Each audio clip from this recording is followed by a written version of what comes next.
तुमने कोई हॉस्पिटल बनाया? क्या तुमने कभी नौकरी के आरक्षण की बात की? क्या कभी तुम मोमिन सिंह पर बोले? क्या हमारे मुसलमान नौजवान साथियों का एनकाउंटर होता है, उस पर तुमने आवाज उठाई?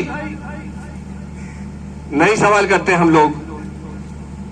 बस ये देखते हैं कि हमारा एक मोहल्ले का जिम्मेदार या गांव का एक जिम्मेदार उस नेता के साथ चला गया तो बस सबने कहते कि चलो जी हमारा जिम्मेदार साथ है तो हमारी वोट भी तुम्हारी है। लेकिन हमें कभी सवाल नहीं करते कि कल हमारे साथ जो हुआ उसका जिम्मेदार कौन है। सियासत में हिस्सेदारी हमारी बिल्कुल जीरो कर दी। अच्छा, सियासत में हिस्सेदारी जीरो हो गई तो मस्जिदों में हमारी शरीयत पर दखलंदाजी शुरू हो गई। अब वो ये तय कर रहे हैं कि हमारी बेटी बुर्का पहनेगी या नहीं पहनेगी, हमारी बहन हिजाब बांधेगी या नहीं बांधेगी, हम सर पर टोपी रखेंगे या नहीं रखेंगे, हम दाढ़ी रखेंगे या नहीं रखेंगे। अब ये लोग वो तय कर रहे हैं। बड़ा अफसोस की बात कि हम लोग कभी सवाल ही नहीं करते कि ये हमारे साथ क्यों रहा है। हम भरपूर वोट देते हैं अपनी। 2022 में खुलकर वोट किया। मैं ये कह रहा हूं कि बच्चा का वोट देता, नहीं तो मुसलमान का बच्चा समाजवादी पार्टी को वोट देता। मेरे आंकड़े के हिसाब से 98% वोट गठबंधन को गया था। क्या हुआ? बीजेपी की सरकार बन गई। दुश्मन कौन बना? हम बने। कौन मरा? हमारे मरे। मोमिन सिंह किसकी हुई? हमारी हुई। शरीयत पर हमला किसका हुआ? हमारे हुआ। दाढ़ी टोपी पर किसको मारा गया? हमें मारा गया। फायदा किसको मिला? बीजेपी को। अगर नहीं गया किसी का तो समाजवादी पार्टी का नहीं गया।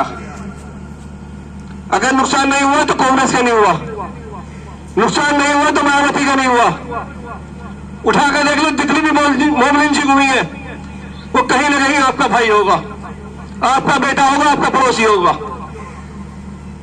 लेकिन अफसोस की बात यह है कि हमारे मुंह में दही जम जाती है, हम आवाज नहीं निकाल पाते। निकलेगी भी कैसे कि हम ताकतवर नहीं है।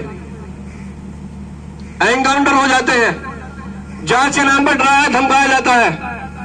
अभी 6 महीने पहले आपके मवाने के अंदर एक एनकाउंटर हुआ था, आपको लोग को याद हो तो। खतौली का रहने वाला लड़का था और मवाने में रह रहा था। आपकी मवाना पुलिस ने एनकाउंटर कर दिया था। आज तक किसी पार्टी के एक आदमी ने आवाज नहीं उठाई और ना उसके हक के लिए बात कही। अभी जैसे मेरे भाई ने बताया था कि अभी किसी यादव का एनकाउंटर हो जाए या सड़क हादसे में मर जाए तो अखिलेश यादव ट्वीट भी करता है और सरकार को घेरने का काम भी करता है। मंगेश यादव को मारा, उसके घर पे अखिलेश यादव खुद गए हैं और सरकार को घेर रखा है। उस बिलाल के घर पर आज तक किसी भी पार्टी का कोई नेता नहीं गया। अगर कोई गया है तो ऑल इंडिया मजलिस इत्तेहादुल मुस्लिम ने उसकी आवाज उठाई है। हैदराबाद के अंदर बैठे बैरिस्टर फजलुल ओवैसी साहब, जिनका हुक्म हुआ मैं कि कोई भी उसके साथ न रहे, लेकिन आप लोग उसका साथ नहीं छोड़ोगे। और आज अल्लाह के शुक्र से हम 5 पुलिस वालों पर हमने कोर्ट में मुकदमा डाल रखा है। घुटने टेकने पर मजबूर कर दिया उनके, हमारी खुशामद कर रहे हैं कि हमारा फैसला करा दो। लेकिन हमने भी कह दिया कि फैसला किसी कीमत पर नहीं होगा, जेल भिजवाने का काम तुम्हारा करेंगे। बहुत एनकाउंटर कर लिया तुमने, अब हम बताएंगे कि एनकाउंटर के नाम पर जो हत्या करी जाती है उससे बदला कैसे लिया जाता है। मेरे भाइयों, आप लोग बस एक बार मुत्तहिद हो जाओ और अपनी वोट को बस ये समझ लो कि हमें पतंग पर देनी है। मैं कह रहा हूं आप लोगों से कि 12 साल में कूड़ी के दिन फिर जाते हैं। 10 साल इस उत्तर प्रदेश के अंदर हमें मेहनत करते हुए हो गई। 10 साल हो गए पूरे। 2027 चुनाव आ रहा है, यानी कि 12 साल पूरे हो रहे हैं। जब कूड़ी के दिन फिर सकते हैं तो मेरे भाइयों, हम तो इंसान है और अपना वजूद रखते हैं एक वोट का। मैं एक जिम्मेदारी के साथ कह रहा हूं कि आप लोग एक बार 2027 में वोट करके देखो। जितनी भी ये पार्टियां हैं, अगले चुनाव में आप लोगों के साथ हिस्सेदारी की बात करेंगे और आप लोगों के लिए हैदराबाद जाकर गिड़गिड़ाएंगे कि हमसे गठबंधन कर लो। आप एक बार मुत्तहिद होकर तो देखो।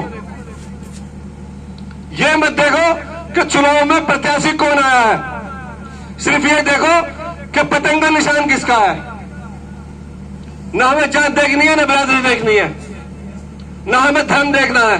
हमें तो सिर्फ ये देखना है कि हम अपने आप को कहां पर कैसे मजबूत कर सकते हैं। बैरिस्टर असदुद्दीन ओवैसी साहब को मजबूत कीजिए। अफसोस होता है भाई, अफसोस दिल होता है। मैंने कल एक वीडियो देखा तो असद साहब की आंखों में आंसू थे पार्लियामेंट के एंड में। ये बताओ क्या जरूरत है उस इंसान को आपके लिए फिक्र करने की? क्या कमी है उनके पास जो वो आप लोगों के लिए धक्के खाते फिर रहे हैं? 2000 किलोमीटर से आपकी आवाज उठा रहे हैं। अगर चाहे तो वो भी अपना बैठकर मजे ले सकते हैं, जैसे वो 25 विधायक आप लोगों ने बिठाकर भेजे, जिताकर भेजे थे। एक उम्मीद के साथ भेजा था कि शायद ये लोग हमारी आवाज उठाएंगे, लेकिन जब शरीयत का मामला आया तो सबकी आवाजों में आवाजें बंद हो गई। वजह है उसकी कि उन लोगों को इतना अधिकार दिया जाता है जितना उनसे कहा जाता है सिर्फ वही बोलेंगे वो। पिछली बार 2 MP थे, बैरिस्टर असदुद्दीन ओवैसी साहब और इम्तियाज जलील साहब। इन 2 शहरों ने पूरी संसद को हिलाकर रख रखा था, लेकिन अफसोस की बात यह है कि हम उनमें से भी एक रह गए, इम्तियाज जलील साहब को हरा दिया।